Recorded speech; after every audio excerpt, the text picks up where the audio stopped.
the alliance of Sahelian states is not contradictory to ECOWAS. We have the Mano River Union within ECOWAS. We have the Senegal River Basin Organization within ECOWAS. We have the Gambia River Basin Organization within ECOWAS. What matters is to work together as a community. And this is the understanding we have reached with the IOS countries.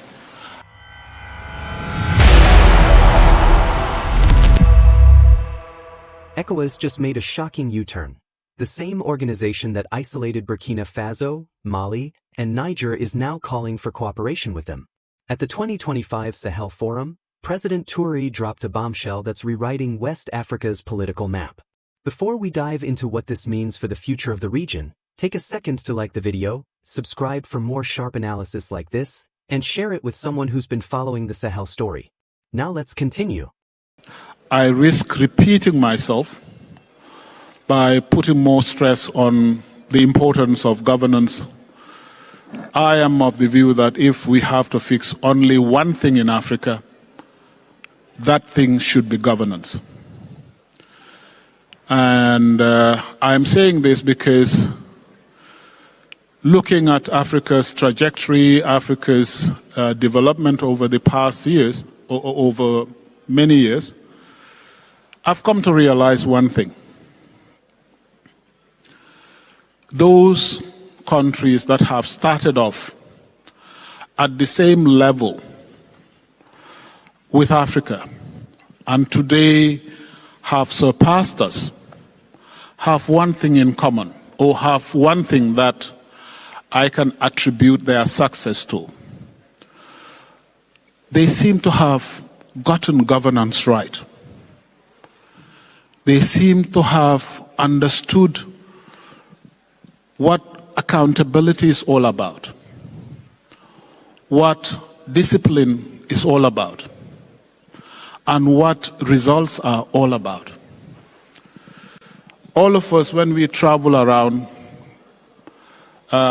if we speak frankly among ourselves, we come back to express our impressions about the discipline of certain people, the discipline that certain regions have, and the sense of responsibility that certain regions enjoy. We don't come and say, oh, they had petrol, they had diamonds, this is why they are here. We say they have achieved the results they have achieved because they are committed, they have discipline, and they focus on results. Now, coming back to your question,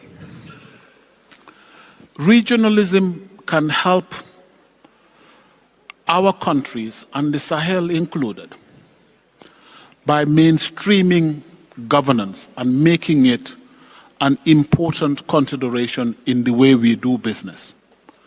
And as I said yesterday, that does not mean we focus only on elections, but we focus on results, delivering results for the people. And you cannot deliver results for the people if there is no sense of accountability, if there is no discipline. This whole notion of patriotism and everything, it's more about accountability and discipline. So I think the role that regional organizations have been playing and should continue to play is to mainstream governance, to make sure governance stays at the center of what we are doing. You fix governance, you fix development. This is my belief, and I have seen it elsewhere, where regions or countries that have fixed governance, those are the regions we are admiring today. And we might wonder how certain places that might not necessarily be, in our narrow sense of governance, might not be the best in our governance parameters. They do have components of governance that underline what they are doing. These are countries that shun corruption. These are countries that make sure integrity governs whatever they are doing. So our region... Dr. Toure, I would come back to you because I got a lot of questions from the room. People wanted me to ask. I think one thing we need to understand is that ECOWAS is a reality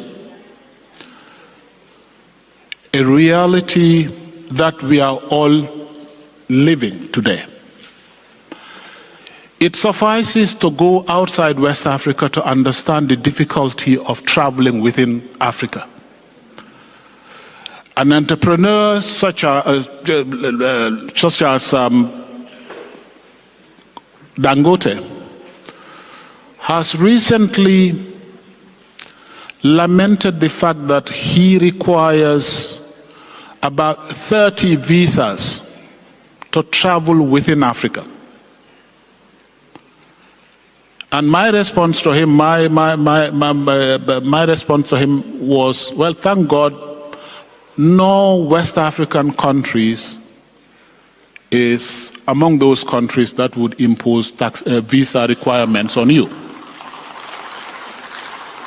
Now, the visa-free movement did not fall from the sky. It was a deliberate policy, a deliberate instrument put in place by ECOWAS. ECOWAS is, until recently, the only region where with an ID card or a simple passport you can move freely from Lagos all the way to Dakar. You don't have this in many African regions. ECOWAS hasn't stopped there. ECOWAS is a trading bloc. This is a region where our local produce or produce that satisfy the market, the rules of origins, can trade freely in a market of 400 million people. Beyond this, ECOWAS is looking at infrastructure that seeks to connect the people from Lagos to Abidjan through the Lagos-Abidjan highway, and from Abidjan to Praia through Banjul here. Just last month, I think we had a team here that came to explore the possibility, the possibility of a bridge over the Banjul-Bara bridge, and a study is being commissioned. Now, in addition to that, you have electricity connectivity. We have the West African Power Pool, where as we speak, 14 member states are now connected. And the whole idea is to enable these 14 member states to trade in electricity, to make it easy for a Gambian utility company to source electricity from the cheapest source within the region. Now, these are concrete examples that seek to advance or serve the interests of the ordinary person. Do we have challenges? Oh yes, we do have challenges. But which region of the world does not have challenges? What is happening in our region is more of a reflection of the global reality. And we need to be conscious of this. The world has never been at such a bad shape in many years. So what is happening in West Africa? It's more of a reflection of those global realities. Going forward, we certainly need introspection. And this is why we are working on a summit of the future that will enable us not only to celebrate the 50 years of integration, but allow us to reflect on what is working well, what needs to be jettisoned, and what needs to be improved upon. So yes, ECOWAS is here to stay with us. With whether we are going to keep everything as is, certainly not. Nothing is constant. But ECOWAS is a reality that we would have invented if it was not here. Thank you very much. Thank you, Dr. Toure.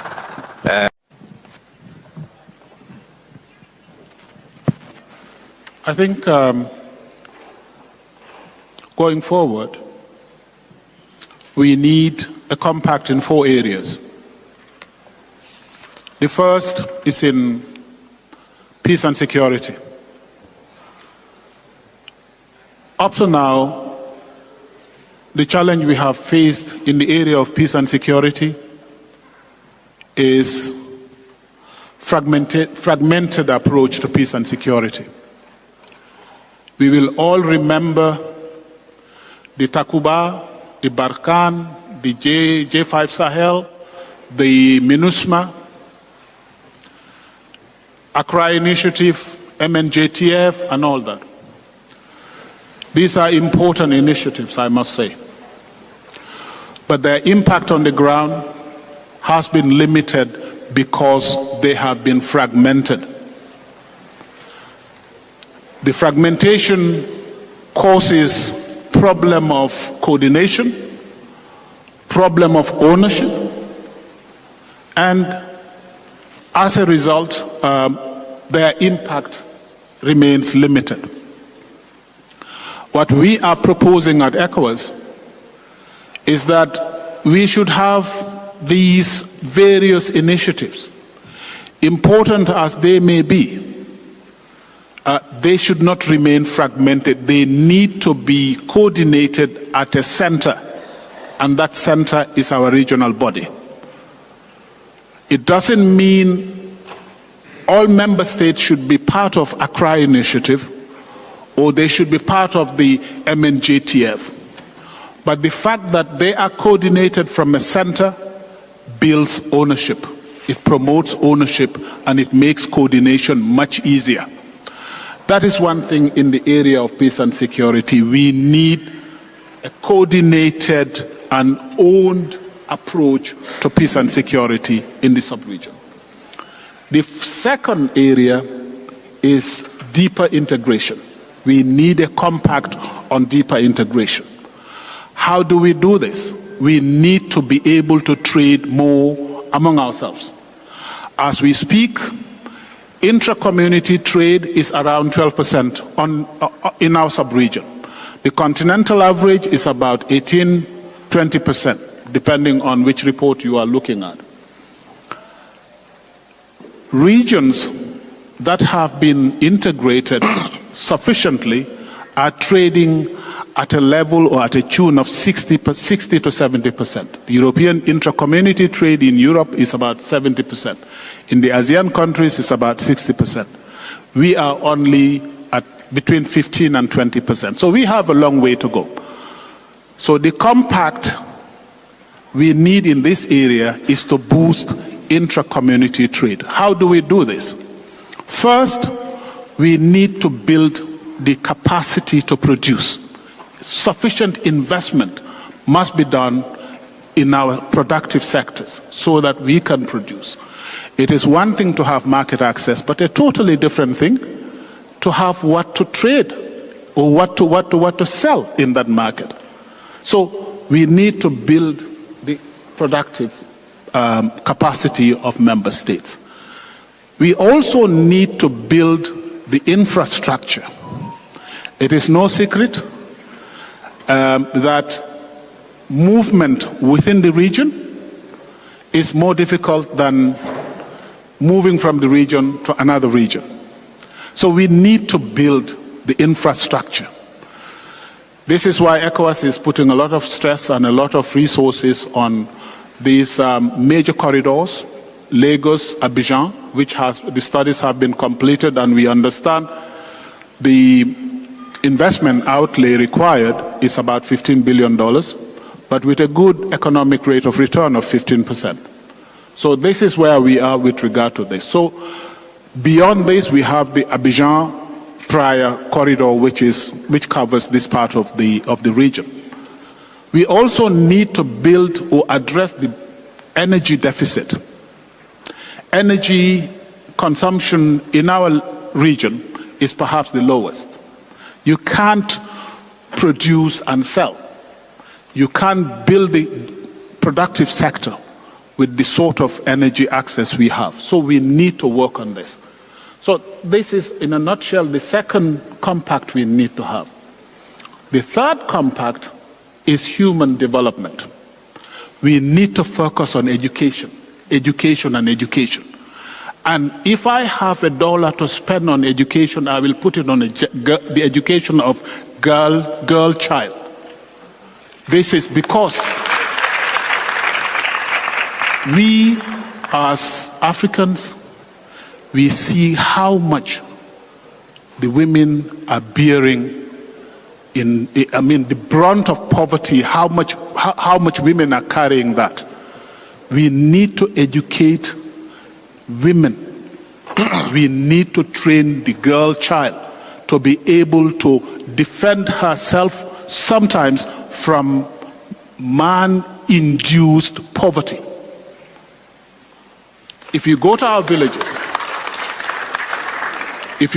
villages, some of these child marriages we see can be addressed by training girls, by educating girls. And some aspects of poverty we are facing in our community can be attributed to some of these traditional practices of marrying of children at very young age. So the education of a girl child and education in general must be second compact we must have. Now, my co-panelist has spoken about these phenomena of young people taking the risk of crossing the Mediterranean Sea and all this. In many instances, in the Gambia here, we call it the back way. In many instances here, the lack of opportunity goes hand in hand with the lack of capacity. So we need our compact in the area of education should not only be to train people to speak Shakespearean English or French, I don't know, of Calvin or Voltaire, I don't know which one you call it. People should be able to employ themselves. They should have the capacity to generate employment for themselves. Sometimes we have it here. Competent people are making more money than a state minister or a director general. Some competent, technically trained people. So we need to include this in the education compact. Okay. And the final compact is sustainable and equitable development. This means addressing climate crisis. You see, we hear conflict in some areas that pitch herders against farmers. Some of that is climate related. This is why adaptation is extremely important for our region. We need to fight for resources for adaptation, but we should be conscious of the problems of climate crisis that we find ourselves. So in response to what you say, to your question, we need these 4 compacts going forward. Compact on peace and security, compact on governance, compact on deeper regional integration, and of course sustainable development. But let me just use one minute to re-echo what I said yesterday. I think it is time we understand there is nothing wrong with having 2 organizations in one region. The alliance of Sahelian states is not contradictory to ECOWAS. We have the Mano River Union within ECOWAS. We have the Senegal River Basin Organization within ECOWAS. We have the Gambia River Basin Organization within ECOWAS. What matters is to work together as a community. And this is the understanding we have reached with the IOS countries. I was in Mali in May to meet with the 3 countries at the foreign ministers level. And the conclusion of that meeting was endorsed by the Council of Ministers of ECOWAS, as well as with the heads of state, by the heads of state. And the conclusion is Until something is concluded, status quo remains in the sub-region. A Malian continues to enjoy the same rights they enjoyed when they were citizens of ECOWAS. A Gambian continues to enjoy the same rights in Mali. The same thing with trade. Gambian goods that are going from here to Mali should enjoy market access just like they have been enjoying. So there is no contradiction. And I think it is our strength lies not in having no problems, but in our capacity to surmount some of those difficulties. And going from here, it should be clear in our minds that yes, we are having some difficulties, but those difficulties, as we speak, are being resolved. I thank you. Thank you very much. Thank you. The question relates to production. What do we do to get off imported goods or imported items? I think as a believer in free market, I will not propose anything here that will get us off from imported items, but what I think we need to do is to be able to trade equally, because trade benefits all sides. We should be able to trade equally. Now, how do we assume food or assure our own food security? That is a different thing. But I think to boost our own production, we need to invest. Clever and wise investment is required. And in some cases, particularly in the area of agriculture, heavy investment is required. This is what we would have to do, perhaps at the expense of other sectors, to be able to boost production at the agricultural level, to be able to boost production at the industrial level. This would require a number of concurrent activities, because you see, we are in a system that has locked us in a very unjust manner. We will have to have a dialogue or more dialogue at the World Trade Center level to make sure we produce and sell in a fair manner.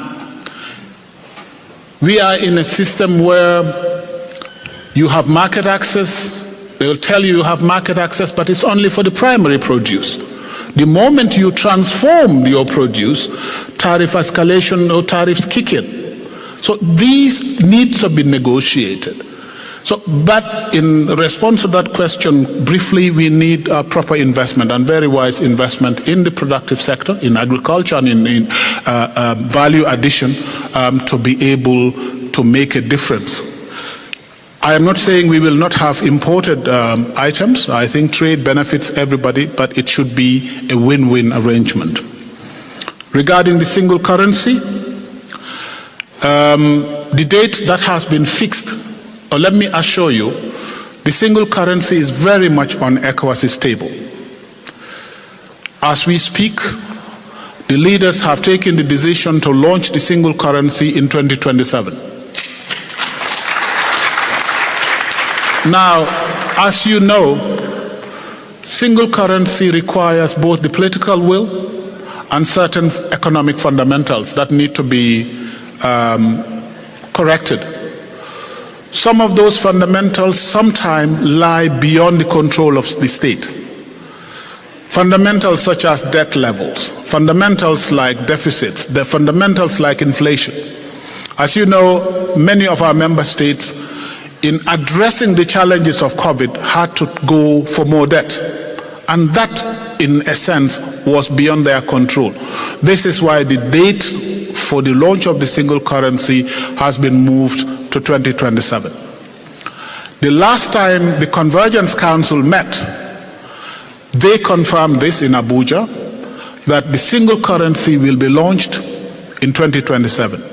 Now, whether it will be launched by all the countries, That is the question. But it has never happened anywhere. Those who remember the launch of the euro would recall that it was launched in some countries, and those that were not ready were supported until the time they felt ready. So the same proposal is on the table now. Single currency will be launched perhaps virtually in 2027, because as you recall, the euro was launched in 1999 as a virtual currency or invisible currency, and in 2002 it was launched as a physical currency. So the process is there, and it is very much on the cards.